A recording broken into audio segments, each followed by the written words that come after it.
Hey,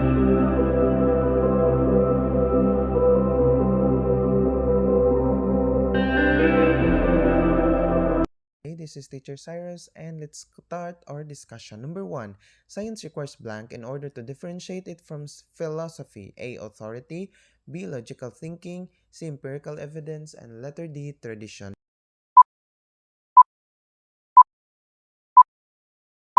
So the correct answer is empirical evidence because authority, logical thinking, and traditions, science and philosophy has its relations with those things.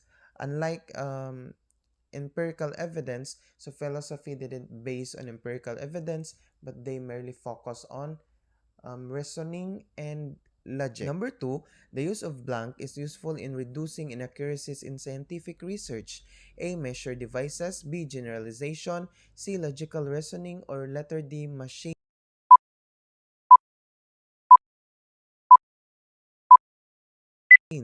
So the measure devices is very important in reducing inaccuracies. So the best example for this is random sampling and also making surveys, qualitative or quantitative.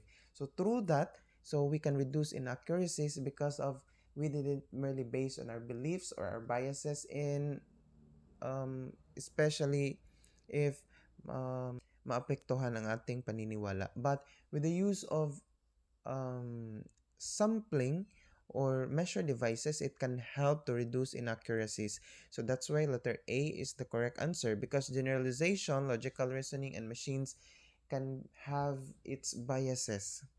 Number three, there are fundamental ideas that distinguish social science from other ways of explaining social events, but blank is not one of them. A. Data. B. Theory. C. Belief. Or letter D. Analysis.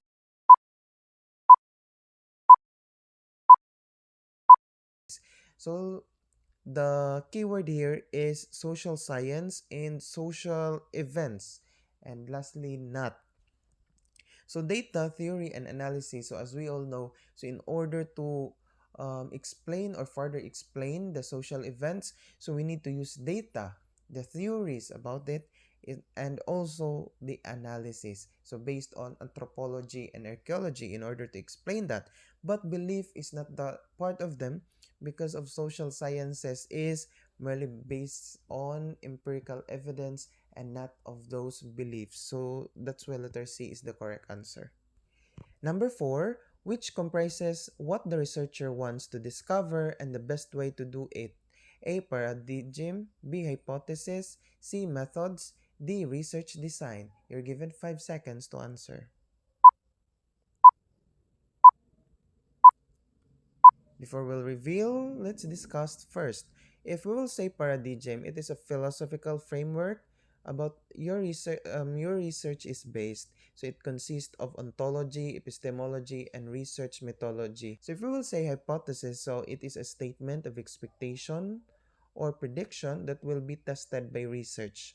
So meaning, ang hypothesis, so it serves as meron ka ng expected na sagot. But hypothesis merely focus on tentative answers. So if we will say research methods, so it is a strategies, techniques utilized in the collection of data or evidence for analysis in order to uncover new information or create better understanding of a topic. So letter D is research design. So it is an overall strategy that you choose to integrate the different components of the study in coherent and logical way. So the difference between methods and design, so if we will say methods is yung pamamaraan na ginamit mo so in order to attain your research. Well, if we will say research design, so that is an overall strategy so in acquiring certain answer about your research. So that's why the correct answer is research design. So because that is the best way to do it. So through research design, so mas malalaman mo if angkop ba ang pamamaraan na ito so upang makuha ang iyong tinatamasang sagot. Number 5, a social science teacher conducts a research on the best practices of teaching Aralin Panlipunan in grade 7. What kind of research does the teacher conduct? A. Action. B. Applied. C. Basic. Or letter D. Field. So you're given 5 seconds to answer.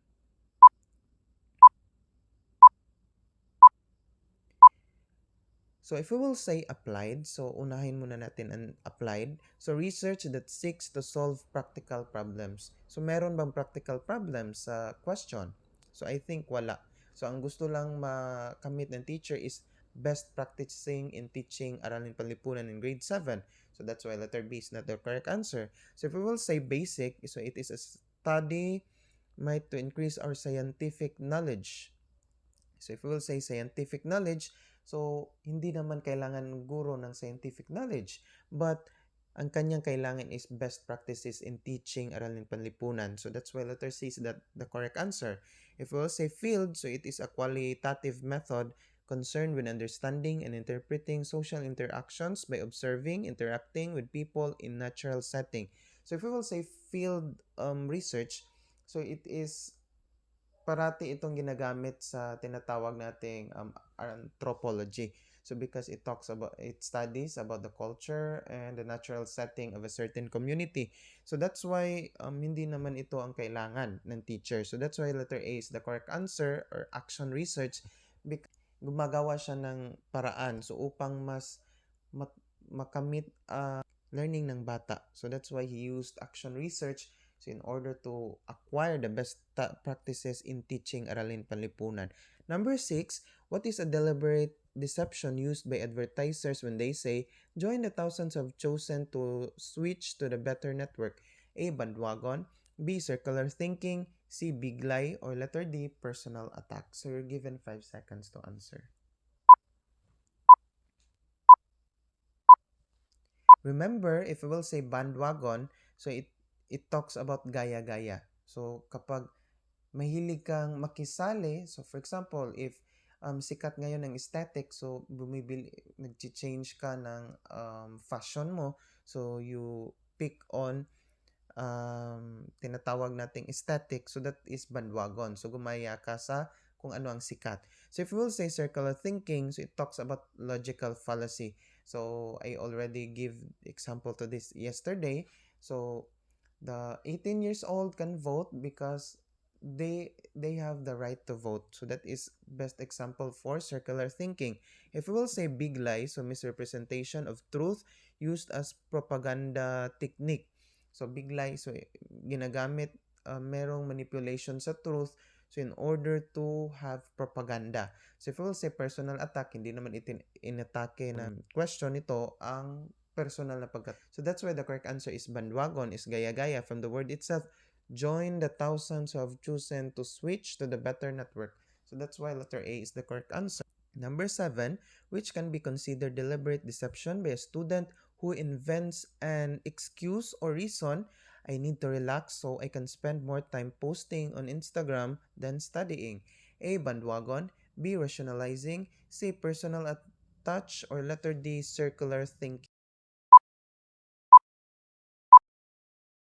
So if we will say bandwagon is gaya-gaya. But the quotation talks about I need to relax. So if we will say personal attach, so hindi naman ito attachment ng isang tao. So because it is leisure time. So circular thinking, so hindi naman ito circular thinking because circular thinking is walang sagot but the first and second arguments are connected. So that's why the correct answer is rationalizing.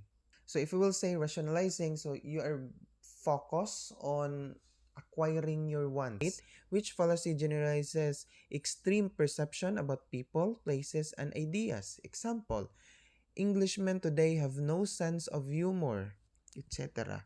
A. Globalizing. B. Localizing. C. Stereotyping. Or letter D. Standardizing.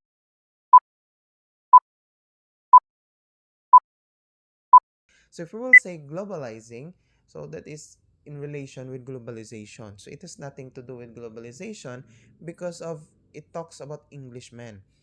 So or extreme perception. So if we will say localizing, so pwede namang localizing ito, but have no sense of humor, so it's not considered localizing. So because it is too negative ang nasa example. So that's why the correct answer is stereotyping. So kung meron kang, if there is degradation or meron kang denigrade na isang race, so that is considered as stereotyping. 9, a good research is one that can be repeated to obtain similar if not identical result. Which attribute of a research is explained? A. Replicability, B. Parsimony, C. Precision, or letter D. Falsiability. So you're given 5 seconds to answer.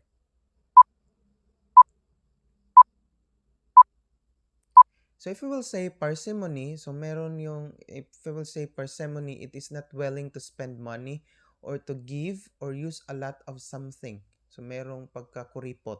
So if we will say precision, so that is accuracy. Well, letter D is falsiability. So it is a capacity for some preposition, statement, theory, or hypothesis to be proven wrong. So falsiability is used for fact checking. So that's why the correct answer is replicability from the word itself, repeated to obtain similar. So that's why replicability is the correct answer. Last number, which is referred to as the cause variable. A. Dependent variable. B. Moderating variable. C. Independent variable. Or letter D. Extraneous variable. You're given 5 seconds to answer. If we'll say dependent variable, so it is a variable that changes as a result of independent variable manipulation. So if we will say dependent variable, so meron kang dependence sa isang bagay. So if we will say moderating variable, so nagbabalanse ito sa dependent at saka independent variable. So it is used to strengthen, diminish, negate, or otherwise after the association between independent and dependent variables. So if we will say independent variables stands alone and isn't changed by the variables you are trying to measure. So if we will say independent variable is hindi mo ito mababago. So for example, of independent variable is your age. So that is independent variable. So letter D is extraneous. It is an intentionally studying in your experiment or test. So merong an intentional kang natutunan. So through your experiment or test.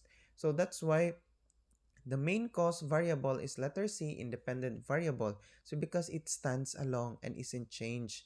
So so I do hope that you learned something about this video. Don't forget to hit like, subscribe, and share this video so that meron pa kayong ma-share na